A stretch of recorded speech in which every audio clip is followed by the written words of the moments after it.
Welcome back to the Corporate Finance Academy. Today we're going to go through income statement budgeting. So forecast a 5-year income statement. We're going to show you how to do it in Excel.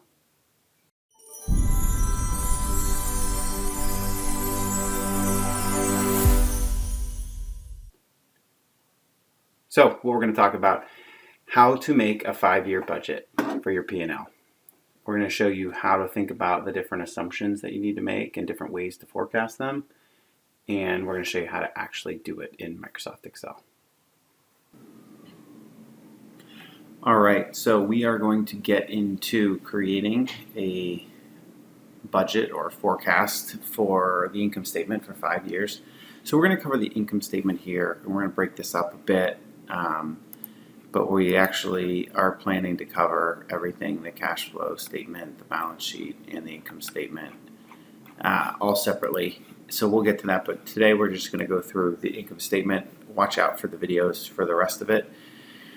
We will have the template available on the website, so be sure to go check it out.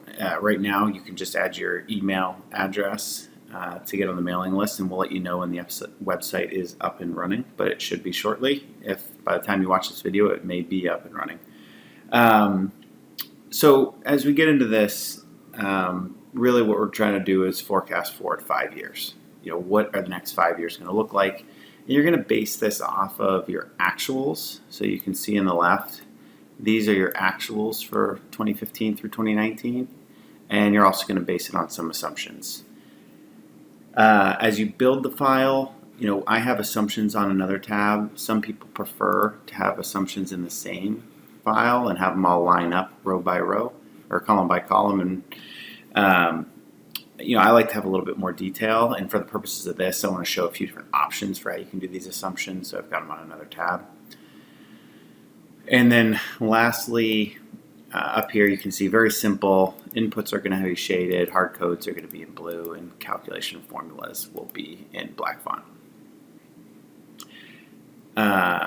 Okay, so forecasting our income statement. We're going to start with revenue. So there's a couple different ways you could forecast revenue. The first would be you take growth percentage, so some sort of industry or macroeconomic growth factor, and you just say that wherever you landed your last year, you're going to grow from that year. So in this example, you'd say it's 3%, 3%, and that's just a 5% growth. And it gives you different revenue numbers going forward, but a preferred method would be the second one. And this is a simplified example, but what you would do is you'd work with your marketing team or your sales team, and for each of the products you sell, you would try to understand what's going to be sold and how much you're going to charge. And that could have different discounting methodologies or however you get to your price per unit. So simple example here, business with 2 products. What we're saying is we worked with marketing and sales, and they think we can increase price 2% a year on this product. We also have this kind of bottoms-up roll-up of what we think we're going to sell in terms of number of units. And the price per unit is just a function of the pricing growth strategy. So we're taking the price where we're at today, and we're running it forward based on what the pricing growth strategy is. And it wouldn't necessarily have to be 2% every year, right? You may have them come back and say it's 3% here, 3% here, and then it dips to 0. But for now, we're going to keep it simple, and we've got 2% per year, and then for product 2, we've got 3% a year. Same methodology, you add the 2 products up, and that is your revenue forecast. And these numbers down here are just informational, really, but they tell you what the year-over-year growth rate is. So as you go through each of these, you would plug them into your model, and we'll run them over to the right once we're done. But you run them all, you put them into the model, and you go forward. So next would be cost of goods sold. So there's a couple options here. Again, method 1 in this case is going to be the simple method, which would be just to take whatever your cost of goods sold as a percentage of your sales are. So the 2019 actuals, you have 36,508 cost of goods sold, and you've got 53,800 of total revenue, so that's the 68%. And you could add productivity or deflation or inflation assumption on top of that. So here we're saying we're going to get deflation or productivity of 0.5 point a year, and then it flips the other way, and we have inflation pressure. But you take where you were at from a cost of goods sold as a percentage of sales, you adjust it, and that gives you your new cost of goods sold dollars. Method 2, and again, everything we do in here is going to be a little simplified, would be to work with your supply chain, your operating team, to figure out what the real cost per unit will be. And you've got some inflation and deflation escalation just like you had before. But here, you know your units already because you forecasted them for what you're going to sell. So the units just carry down, and you have a cost per unit. So here we're saying the cost per unit of product 1 is 110, and we know we're going to get 1% of inflation per year on this product.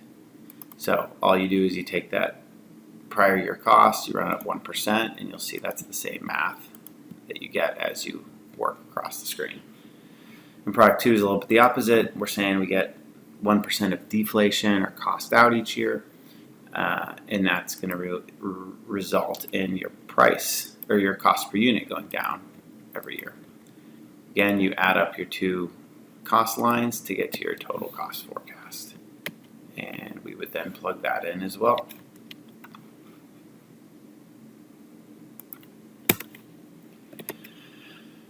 Now you move on to expenses. So there's going to be a theme here as we go through a lot of our expenses. Our method 1 on all of these is going to be more granular. It's going to be more detailed, require more work, and probably, frankly, a whole different model to come up with what the number would be year by year for things like SG&A and depreciation. So I'll touch on each of those, but then we'll do a simplified way of looking at it just for this example. But in reality, when you're doing your SG&A, what you really want to say is, look, how many people am I going to have? What's my head count? How much do they make? What's our wage increase going to be year over year? Is everybody going to get a 3% increase or 5% increase in compensation? What do our benefit, if we pay benefits, what do those rates change by? You get into things like utilities, but you would have an estimate line by line of all the charges you get and what you think they're going to look like next year. That's what we would prefer to use. But for this example, we're just going to use a very simplified method, which is to grow SG&A kind of in proportion to our top line, but at a reduced rate of growth. And what that means is these percentages, this is our year-over-year growth. Up here, when we looked at revenue, see it's gone up 6%, 5%, 11%. Those are all year-over-year. These are all year-over-year variances. So we take that and we say, we're going to grow our SG&A at that same growth rate, but half of it. So 6% becomes 3, 5 becomes 2.5. So we're challenging ourselves to get some economies of scale as our expenses grow. And then your number is simply 3% times last year's SG&A, so you're growing it by 3%.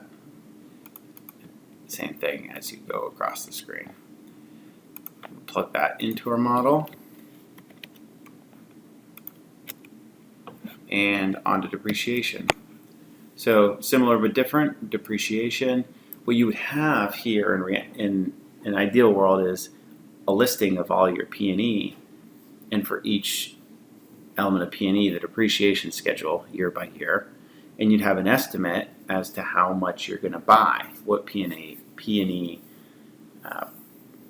you're going to purchase, and what the depreciation schedule is for each of those. So you'd work with your shops or your divisions or whoever it is that purchases your P&E and understand what you're going to allow them to buy and how much it'll cost and what the usable life is, and you put that all together. But for this example, we are simply going to use assume a set percentage of depreciation as a percent of the balance of the P&E. So these are actual P&E numbers from those 5 years.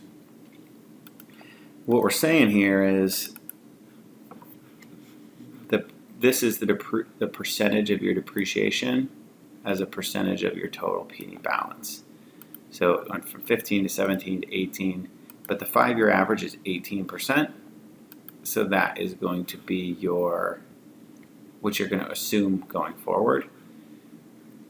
And you have to apply that 18% to something. For simplicity in this example, we're assuming that 12,872 goes to 13, goes to 14. So we're just adding $1,000 a year of P&E. So then it becomes math, like a lot of this. So you take your P&E balance times your 18%, and that is your depreciation forecast going forward. So once again, we will plug that into our model. And then you get on to R&D. So R&D is ultimately a good thing. You want to control it, but this is how you grow your business. This is how you create new products, win market share. So similar to P&E, ideally you'd have a full listing of all the R&D projects that you're going to do and what the budget is by year for each project. But we're not going to do that for this. We're going to say R&D is set as a percentage of revenue. So we're going to take a percentage of our revenue and we're going to reinvest that in the company. And we looked at what it was historically, and a 5-year average of R&D as a percentage of revenue is 4%. So we're taking the revenue we forecasted earlier times 4%, and that's given us what our R&D number will be.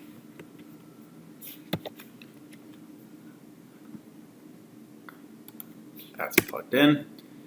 Then you get to other operating expenses. Similar to everything, you would do kind of a bottoms-up basis to understand what all these operating expenses are today and what they're going to look like, but we're just going to forecast it as a percentage of revenue on that 5-year average.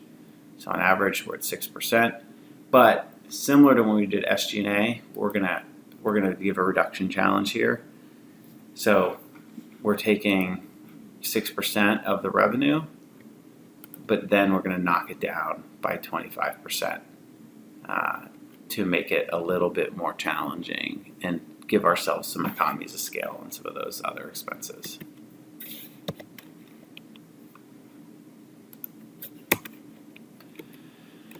The last two are interest and other and taxes. So interest, what we're assuming here, again, I said it would be repetitive, but just like P&E, we would want to have all of our loans and upcoming loans and the amortization schedules, but what we're going to do for now is we're going to take the interest expense as a percentage of our total debt.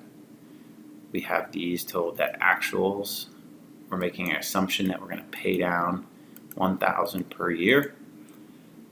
So our 5-year average of interest as a percentage of the total is 1.5, and we're going to use that 1.5 times our total debt to give us our estimated interest expense.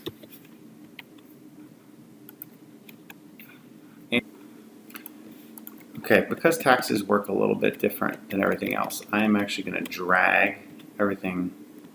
I'm going to drag everything across here so that because taxes calculate off of your income before taxes. So we flip to our assumptions tab. Taxes, you want to work with your tax team to get what the right estimated tax percentage is. In this instance, we've got some historicals. We had one funky year here, but at the end of the day, we talked to our tax team. They said 24%, what we had last year, is the best representative rate that we can give you in terms of what we think it's going to look like this year. So what we do is we forecast forward our tax expense,